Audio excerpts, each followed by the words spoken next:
First thing to check for when you are installing, or when you're after you've installed the door and you're ready to adjust, is to check the plumb of the door. That is, the cabinet should be plumb and the door should be plumb. So if I put a level on the cabinet, I see it's plumb. I put a level on the door and I see it's not plumb. I need to adjust for that first. That is just changing the tilt angle of the door. It's very easily done using a small adjustment screw here right at the bottom end cap. And just to show you what that might look like, I can turn the sample this way and you can see that I've got a nice gap here in the back. I've got almost no gap here in the front, so the door is tilted forward. So I will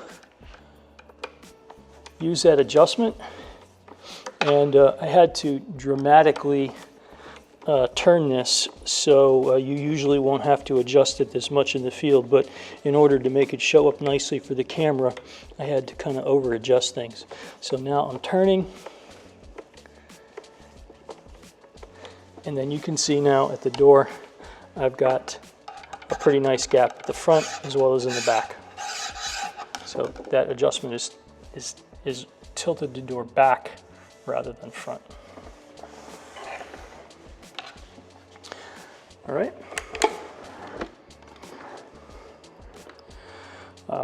Next adjustment is for our vertical gap. That is, when the door is closed, I want to check and see what the gap looks like here on this edge and on this edge. If I need to change that gap, I do that on the hinges themselves. So on the hinge, you can see that there is a set screw. I can loosen the set screw, and when you're doing this on a full-size door, you'll have either 3 or 4 hinges. You want to loosen up all of the hinges, the set screws on all the hinges, except for one. Let one tight as the pivot point. So on my sample door, I have only 2. So I've loosened the top hinge, and now I can take that same 3mm tool and I can adjust the position of the door to adjust my vertical gap. And as you can see, there's a pretty substantial amount of adjustment there. And then once you're done with your adjustment and you checked out your gap, you can tighten the set screw back up again. All right, so that's my vertical adjustment.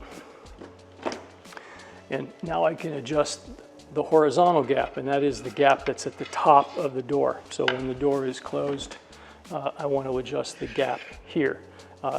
Is this too tall, or does it need to come down, or need to go up? And I do that, again, using the hinges, but also with the adjustment bracket that's attached to the upright. So that's the little adjustment bracket. In order to adjust, you use a number 4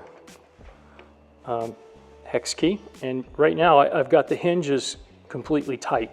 So if I turn this, you'll see that the little shelf that's in here underneath the hinge, it is moving, but it's not doing anything because the hinges are tight. So in order to make that adjustment, what you've got to do is loosen up the attachment screws on the hinge. And you've got to do that to all of the hinges. So I'm just loosening up the attachment screws, and now when I go back up to the little shelf, the adjustment, you can see I can move the door up and down. Right, because the hinges can slide in the upright. So now once I've got it adjusted, I'll tighten up the set screw, or the attachment screws.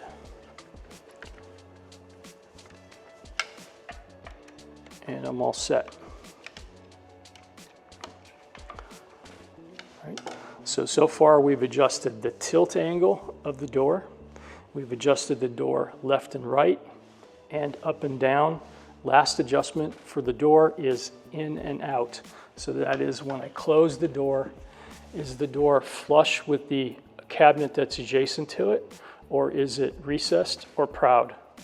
And I can adjust that by simply turning an adjustment at the top and bottom. It's just right next to the little wheel that's right here.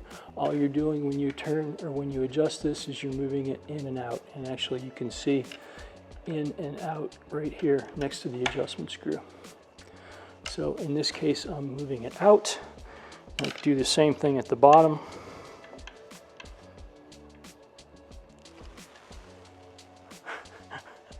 Got a strobe light effect going on. Okay, so now that's adjusting the position of the door in out. So we've adjusted the door in all its parameters now. We've adjusted the tilt, we've gone left, right, up, down, and in, out. There are 2 additional adjustments on the door. One adjustment, and this is only for the push version, is the speed. That is how fast the door is ejected from the pocket. So when I disconnect the door, I let it go, it slides out. I can adjust that speed by varying the spring tension. So we can see on the end cap, the adjustment for the speed. There's a plus and a minus here, and that is showing you that if you push in and turn, you can either increase or decrease the spring tension on the cable that is pushing the door out of the pocket. All right. So the last adjustment, and you actually don't see this in our installation instructions because you shouldn't really have to adjust it, but sometimes you'll find that the opening angle of the door is not correct. So if the door is closed or open too far, the door might not run back into the pocket properly. And that adjustment is here on the knuckle of the hinge. And when you turn, you'll see when I turn that, the door opening angle changes. And you've got to do that the same at the top and at the bottom. So when you're adjusting that. So right now you can see that the door is actually opened quite a bit. And it actually doesn't run into the pocket well. You can see it's not coming back out when I push it. And that is because the door position is too far open. So it's creating some friction and not working properly. So I will change the angle, again using that adjustment. I'm going to turn clockwise, there, and there. Now I've got the door at about 90 degrees, and you can see it goes back in nicely, comes out of the pocket nice.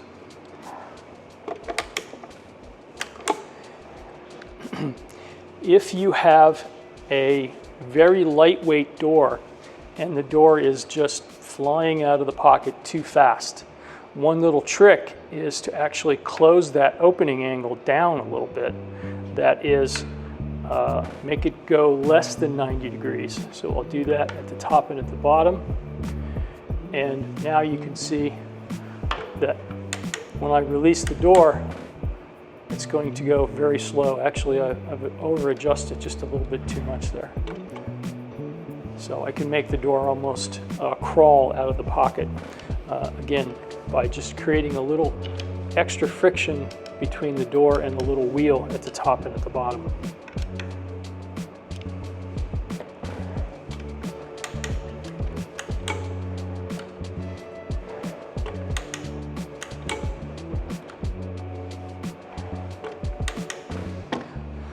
And that's it for your adjustments. From here on, it's just really attaching the end caps and you're ready to roll.